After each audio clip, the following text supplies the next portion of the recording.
Boom, trying out this new screen recording, so be patient with me here. Alright. So I'm jumping into a theory here I want to go over with everybody. Let's jump into Benzinga for a little bit of research. So my theory is that, close some of this out, there might be some proprietary shit in here I shouldn't share. Anyways, my theory is SPACs are back or they're not. So listen, they're either going up or they're going down. Okay, so we saw the Russell small cap start to recover, and there are several SPAC mergers coming up. But what I'm more interested in that is these SPAC plays that have emerged within the past 3 to 6 months, and they're about to report earnings for the first time. So one of those plays would be Paysafe. There we go. I know Paysafe has some really great customers. Looks like their earnings are in 13 days. Not too much news or press release. Let's see if the SEC filings. But basically, when I have a theory like this, so this is getting into the research and preparation piece. So the first piece of the challenge, we worked on patience, being able to just watch the market and not react to everything. And now we're going to work on preparation. So being prepared, being ready for the day, the week, the year, the month, whatever it is. Interesting.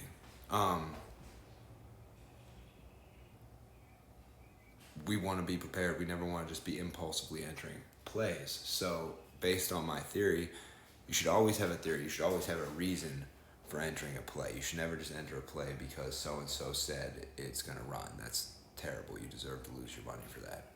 All right. I got two of my favorite SPAC plays with earnings coming up. This will be their first earnings report since going public or merging. I believe we're either going to see a big spike or a big drop. Now, Paysafe is one of them. I'm actually more on the bullish side of all of these. But you never know how the market's going to react. And if we want to go back and look at some other SPAC plays in the past, we can. So let's look at DraftKings. That's probably an anomaly. Maybe we shouldn't look at that one.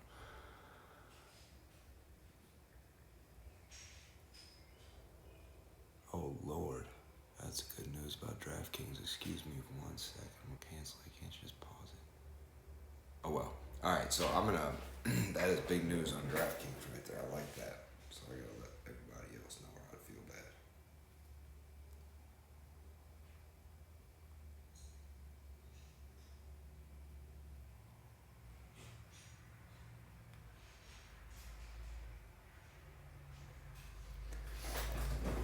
All right, so that's some good news. I like it.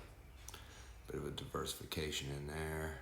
But we got insider selling, so that's something to watch for too. And this is the type of preparation that I'm talking about doing.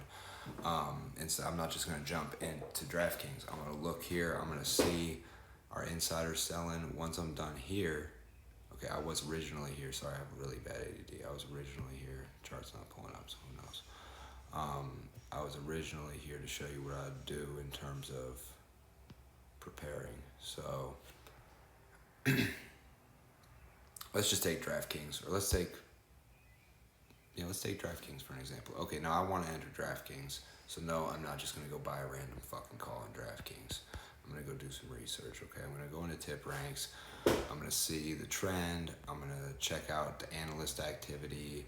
So, most analysts see a good amount of upside. I've seen price targets as high as 100, so I know that they're not covering everybody that I'm covering here. But the closest day they released one was 15 days ago, and that one was $80. Man, I like this play a lot right now. I'm liking it even more now. Hold on a second, I gotta put this on my board. We're gonna put DraftKings up here. Boom. Alright, so I'm looking at some analyst activity. I'm starting to like it more, okay? I'm not impulsive though. So overall, the smart score for tip ranks gives it a 3. It's rating it for underperform. The hedge fund activity has decreased, and the news sentiment has been bearish. I was going to change this morning based on what I just saw, but I'm not 100% sure. News sentiment, what they got. So this is right now. hour ago talking about Tom Brady's autograph NFT platform. Like, that's hot. I want in. I want a piece of this.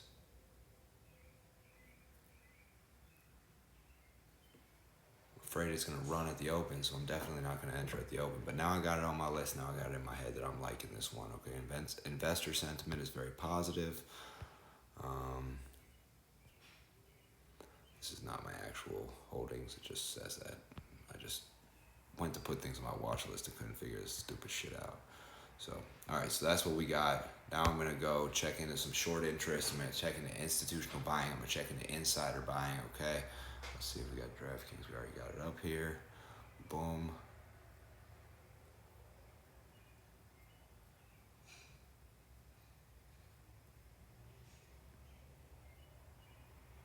So they got some fake lawsuits going. They're not fake. They're just always getting lawsuits going. Don't pay any attention to lawsuits. It's usually just bullshit. I mean, obviously look into it, but plenty of shares available to short, so no real squeeze potential here or anything like that from news. Then we're going to go over to insiders, see what insider trades came lately. So 9% of the shares are owned by institutions. That's pretty good. However,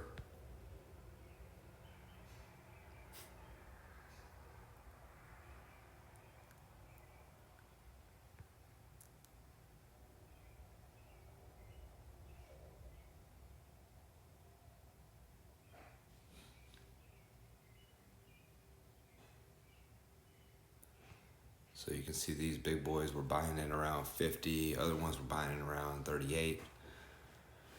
What else we got here? So we got some insider sales here. More insider sales. This is kind of to be expected in a SPAC though.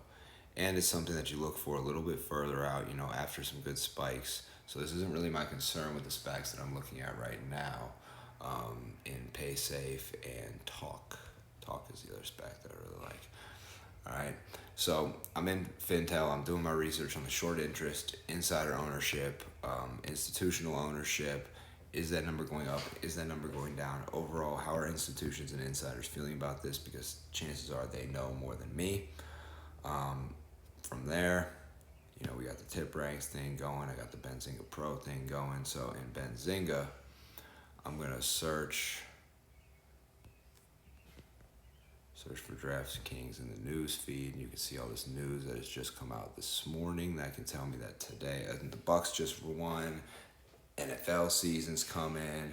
I mean, there's a lot of stuff that could happen. We got some unusual options activity coming in here at the Ask. $50 calls for August 6th yesterday at the Open. So I'm digging deeper. So this is where I'm preparing and I'm getting ready. And then I'm going to dive into the chart a little bit too, which isn't working in Benzinga. So maybe I'll just pull up Weeble. And then we're going to go here. Boom. We're going to find DraftKings. Boom. This is a disgusting looking chart.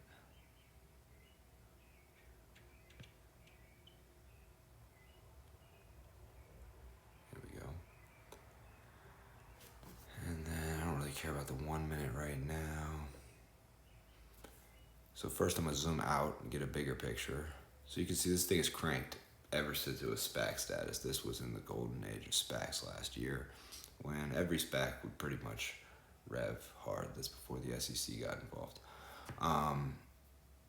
Now, I'm seeing good volume. I'm seeing good pre-market action. I'm going to look for a pullback at the open, and I'm probably going to enter this play. You see it's 9:26, so I'm probably going to get on that pretty quick and get off of this video. But I wanted to show you guys how I prepare, what I look into. So I'm looking at key levels here. There's not a lot because it's a newer stock, but you can see it bounced around 40, bounced around 35 before. So I'd say the new support would be, right in this range here, around 40, 41. If it bounces here, this is going to be a higher low than its other most recent low. Unless you want to count this sharp pullback, but I think everything pulled back right there. and everything. Every time this is pulled back hard, it's like pulling back with the market. It's not doing anything out of the ordinary. So yeah, I started this video to talk about pay safe and talk something, but I'm ending it on DraftKings because I found this in my preparation. And then when you're preparing, you'll find things like that. So in my preparation, I found this. Pretty pumped about it. So I'm gonna go focus on this. Hope this helps you guys realize, though, just a little bit of the effort that goes into preparing, checking in the news, short interest, insider buying, institutional buying, checking the charts, checking your indicators. You should have at least 3 reasons to enter every trade. So if you're not prepared to explain yourself with at least 3 reasons of why you're doing something, don't do it.